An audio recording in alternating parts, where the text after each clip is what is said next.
જેતપુરના ભાજપના રાજકારણમાં ક્યાંક ઉલટફેરના સંકેત છે તે દેખાઈ રહ્યા છે કે જે જેતપુર પાલિકાના પૂર્વ પ્રમુખ સુરેશ સખરેલિયા એવું કહી રહ્યા હતા અને જેમના ઉપર આરોપ લગાવવામાં આવ્યો હતો કે મારી ટિકિટ કાપવાનો પ્રયત્ન કરવામાં આવ્યો છે અને એ પણ પ્રશાંત કોરાટ દ્વારા આજે એ જ પ્રશાંત કોરાટની પ્રદક્ષિણા કરવામાં આવી રહી છે સુરેશ સખરેલિયા દ્વારા। આવું અમે કેમ કહી રહ્યા છે તેમની વિગતે ચર્ચા કરીએ। નમસ્કાર, આપ જોઈ રહ્યા છો નિર્ભય ન્યૂઝ અને હું છું આપની સાથે રિદ્ધિ। જેતપુર નગરપાલિકાની ચૂંટણી હતી અને એ જ સમયે જે વ્યક્તિના નામની મીઠાઈ વહેંચાઈ ગઈ હતી, ફુલહાર થઈ ગયા હતા અને ઉપરથી મેન્ડેટ આવ્યું અને સુરેશ સખરેલિયાનું ક્યાંય જ નામ ન આવ્યું અને એ પછી બપોર સુધી બેઠકોનો ધમધમાટ ચાલ્યો। જયેશ રાદડિયા અહીંયાથી ત્યાં ગયા, તેમ છતાં ક્યાંય એમ જે સુરેશ સખરેલિયા છે એમને ટિકિટ આપવામાં ન આવી અને આખરે જે તમામ લોકોને ભાજપ દ્વારા ટિકિટ આપવામાં આવી હતી એ તમામ લોકોએ એવું કહી દીધું કે અમે પણ ચૂંટણી લડવા નથી માંગતા અને પછી ક્યાંક સાંજે એવું નક્કી થયું અને સુરેશ સખરેલિયા મેદાનમાં આવ્યા અને એમણે એવું કહ્યું કે હું અને જયેશ રાદડિયા છે બંને મળી અને આ ચૂંટણી જીતાડવાનો પ્રયત્ન ચોક્કસ કરવામાં આવશે અને ભાજપને સારામાં સારી લીડ છે એ જે જેતપુર પાલિકા છે તેમાંથી મળશે। અને એ પછી સીધા જ આક્ષેપ કર્યા હતા કે પ્રશાંત કોરાટ આ એ વ્યક્તિ છે કે જેમણે મારી ટિકિટ કાપવાનો પ્રયત્ન કર્યો છે, ભાજપ જેતપુરની અંદર આવે એ પ્રશાંત કોરાટને ગમતું નથી, આવા તમામ આક્ષેપ કર્યા હતા। અને આ બધાની વચ્ચે જો સૌથી વધારે કોઈને ક્યાંક એ સમજાયું હશે કે રાજકારણમાં હંમેશને માટે કોઈ દોસ્ત કે દુશ્મન નથી હોતું, એ છે જયેશ રાદડિયા। કારણ કે સુરેશ સખરેલિયા છે એ જયેશ રાદડિયાના અંગત માનવામાં આવે છે અને એ પૂર્વ પ્રમુખ પણ રહી ચૂક્યા છે। આજ સુરેશ સખરેલિયા માટે જયેશ રાદડિયાએ ધમાલ કરી હતી, ઉપરથી નીચે સુધી આવી ગયા હતા। ક્યાંક બપોરે આખી બેઠક દરમિયાન ધમધમાટ શરૂ થયો હતો, તેમ છતાં એમને ટિકિટ આપવામાં ન આવી। પણ હવે ક્યાંક પવનનો પરિવર્તન આવ્યું અને સુરેશ સખરેલિયાને એવું થયું હશે કે હવે જે વ્યક્તિ ઉપર આક્ષેપ કર્યા છે અત્યારે જો એમની સાથે નહીં રહીએ તો પછી કદાચ આપણો વારો ક્યાંય નહીં આવે। કારણ કે જે રીતે આપણે જોયું કે મંત્રીમંડળની અંદર ક્યાંક નામ ચર્ચાતું હતું જયેશ રાદડિયાનું, તેમાં પણ જયેશ રાદડિયાનું નામ ન આવ્યું। સંગઠનનું વિસ્તરણ થયું ત્યારે પણ ચર્ચા થતી હતી કે જયેશ રાદડિયાના નામ ઉપર કોઈક મોટા પદમાં મોહર લાગી શકે એમ છે, પણ એમાં પણ ના થયું। એટલે સુરેશ સખરેલિયાને એવું થયું હશે કે જે બાજુ અત્યારે વાતાવરણ છે એ બાજુ આપણે જવું જોઈએ, ઉગતા સૂર્યને આપણે પૂજવું જોઈએ। જયેશ રાદડિયાનો જ્યારે વારો આવશે ત્યારે આપણે એમની બાજુ જતા રહીશું। કારણ કે આ એ જ વ્યક્તિ છે કે જેમણે પ્રશાંત કોરાટ ઉપર આરોપ લગાવ્યા હતા। આ જ પ્રશાંત કોરાટની આજુબાજુ સુરેશ સખરેલિયા છે ક્યાંક ફરી રહ્યા છે। કાગવડની અંદર જ્યારે પ્રશાંત કોરાટ છે જે મહામંત્રી બન્યા એ બાદ દર્શન કરવા માટે માં ખોડલના ગયા હતા અને એ જ કાર્યક્રમની અંદર છે આજુબાજુ સુરેશ સખરેલિયા દેખાયા। એટલે હવે સ્પષ્ટપણે મેં જે રીતે પહેલા કહ્યું કે રાજકારણમાં કોઈ દોસ્ત કે દુશ્મન નથી હોતું, એ જ રીતે અહીંયા સંકેત દેખાયો। સુરેશભાઈને ક્યાંક એવું પણ લાગ્યું હશે કે જ્યારે જયેશભાઈનો વારો આવશે ત્યારે ફરી એક વખત આપણે જયેશભાઈની તરફ જતા રહીશું, પણ અત્યારે જે વ્યક્તિનો પવન છે, જે દિશામાં ગાડી ચાલી રહી છે, આપણે એમની સાથે જવું જોઈએ।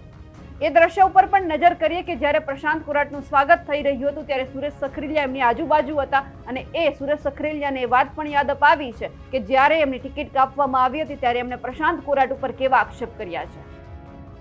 અમારા ધારાસભ્ય જયેશભાઈ રાદડિયાની આગેવાનીમાં આજે જ્યારે મિટિંગ મળી છે ત્યારે એમને સમજાવટથી બધા સભ્યો અત્યારે એગ્રી થઈ ગયા છે અને કોઈએ ફોર્મ પાછું ખેંચવાનું નથી। આ રીતના અમારી રણનીતિ નક્કી થઈ છે અને આજથી જ જેતપુર શહેરમાં પ્રચાર કાર્ય ચાલુ કરી દેવામાં આવશે અને જેતપુર શહેરમાંથી ઓછામાં ઓછી આજે જ્યારે 42 સીટ ઉપર ઉમેદવાર ભારતીય જનતા પાર્ટીને લડતા હોય ત્યારે અમે પૂરી તાકાતથી હું અને જયેશભાઈ આ સમગ્ર ચૂંટણીમાં 35 થી 38 સીટ લઈ આવવાના છે, એમાં કોઈ મિનમેક નથી। આ અમારી તૈયારી છે। સુરેશભાઈ, જે રીતના નામ કમી કરવા જે હટાવવાની વાત પ્રદેશના જેતપુરના નેતા તેની સામે આગામી સમયમાં કાર્યવાહી કરવા માટેની માંગ એ ચૂંટણી પછી નક્કી થશે। અત્યારે તો કોઈ આવી કોઈ ચર્ચા નથી, એ સમય આવે ત્યારે અમે નક્કી કરીશું। કોણ હોઈ શકે આગેવાન? નામ કહી શકો? અમારા યુવા ભાજપના પ્રમુખ જ છે પ્રશાંતભાઈ કોરાટ, એમાં મારી ટિકિટ કાપવામાં એવો ઈ જ છે। પ્રશાંતભાઈ કોરાટ જ છે। તમારી સાથે શું રાખશે? અમારી સાથે રાગદ્વેષ ન હોય। જયેશભાઈ રાદડિયા અને સુરેશભાઈ સખરેલિયા બે વચ્ચે કેવી રીતના અંતર વધે એના માટેના પ્રયાસ છે। અમે ભારતીય જનતા પાર્ટીના સૈનિક છીએ। જ્યારે જસુબેન કોરાટ 2000 જ્યારે ધારાસભ્ય હતા ત્યારે જેતપુર શહેરની લીડ માત્ર 2000 મતની આવતી। અમે ભારતીય જનતા પાર્ટીના સૈનિક તરીકે આજે જ્યારે કાર્ય કરીએ ત્યારે જેતપુર શહેરની લીડ અત્યારે 30,000 મતે પહોંચી। ભાજપને જ નબળું પાડવાની કોશિશ કરી રહી છે પ્રશાંતભાઈ કોરાટ સંપૂર્ણ ભાજપ જેતપુર શહેરમાં ભાજપ પાર્ટી કેવી રીતના પતી જાય એના માટેના સંપૂર્ણ એને પ્રયાસ કરેલ છે। બોડી વડેનો ઉપર પસંદ થઈ એમની રજૂઆત કરીશું અમે, ટાઈમ આવે ત્યારે અમે રજૂઆત કરીશું એમની પર. તમને ટિકિટ નથી મળી તો હવે તમે શું કરશો? ને અમે ભારતીય જનતા પાર્ટીમાં છે અને અમારા સૌ જેમને ટિકિટ મળી છે એમને જીતાડો. હવે અહીંયા સ્પષ્ટપણે વાત સમજાઈ ગઈ છે રાજકારણની કે જ્યારે જ્યારે જે વ્યક્તિની નામ ઉપર મોહર લાગે છે, જે વ્યક્તિનું પદ મોટું હોય છે, ત્યારે સૌ કોઈ એમના ગુણગાન ગાય છે. કારણ કે એ તમામ લોકોને લાગે છે કે જે વ્યક્તિના નામની મહોર છે, જે વ્યક્તિ પાસે સારી ખુરશી છે, આપણે જેમની આગળ પાછળ ફરીશું તો કદાચ આવનાર સમયમાં આપણો પણ ચાન્સ લાગી શકે એમ છે. કારણ કે જયેશ રાદડિયા અત્યારે માત્ર ધારાસભ્ય છે, હા બેંક ને એવું બધું એમની પાસે છે, પરંતુ મંત્રીમંડળ કે સંગઠન એટલે કે ભાજપમાં કોઈ ઉચ્ચ હોદ્દો એમની પાસે નથી.